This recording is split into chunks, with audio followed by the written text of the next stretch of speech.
સમાચારમાં વાત કરીએ તો ધંધુકા પાસે ટ્રિપલ અકસ્માતની ઘટના બનવા પામી છે। સમાચાર પ્રાપ્ત થયા છે અકસ્માતની ઘટના સર્જાઈ છે। ધંધુકા ફેદરા રોડ પર અકસ્માત સર્જાયો। ટ્રિપલ અકસ્માત, 3 કાર વચ્ચે ગમખ્વાર અકસ્માતની ઘટના બની। તો 8 થી 9 જેટલા વ્યક્તિઓ ઈજાગ્રસ્ત થયા છે। તો 8 થી 9 જેટલા વ્યક્તિઓ ઈજાગ્રસ્ત થયા।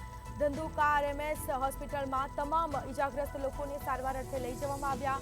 3 જેટલી 108 એમ્બ્યુલન્સ ઘટના સ્થળે પહોંચી તમામ લોકોને 108 મારફતે હોસ્પિટલ લઈ જવામાં આવ્યા છે। તો ધંધુકા ફેદરા રોડ પર ટ્રિપલ અકસ્માતની ઘટના બની। 3 કાર વચ્ચે ગમખ્વાર અકસ્માત સર્જાયો। 8 થી 9 જેટલા વ્યક્તિઓ ઈજાગ્રસ્ત થયા છે, જેમાં તેઓને તાત્કાલિક સારવાર અર્થે હોસ્પિટલ લઈ જવામાં આવ્યા। 108ની મારફતે તમામ ઈજાગ્રસ્ત લોકોને હોસ્પિટલ લઈ જવામાં આવ્યા છે। તો આ સીધા દ્રશ્યો સામે આવ્યા છે। ઘટના સ્થળે લોકોના ટોળા એકઠા જોવા મળી રહ્યા છે।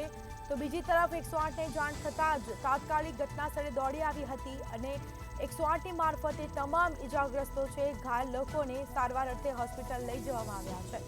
તો 3 કાર વચ્ચે ગમખ્વાર અકસ્માત સર્જાયો। 8 થી 9 જેટલા વ્યક્તિઓ ઈજાગ્રસ્ત થયા છે। તો તમામ લોકોની સારવાર અર્થે નજીકની હોસ્પિટલ લઈ જવામાં આવ્યા। ધંધુકા ફેદરા રોડ પરની આ ઘટના ટ્રિપલ અકસ્માત સર્જાયો।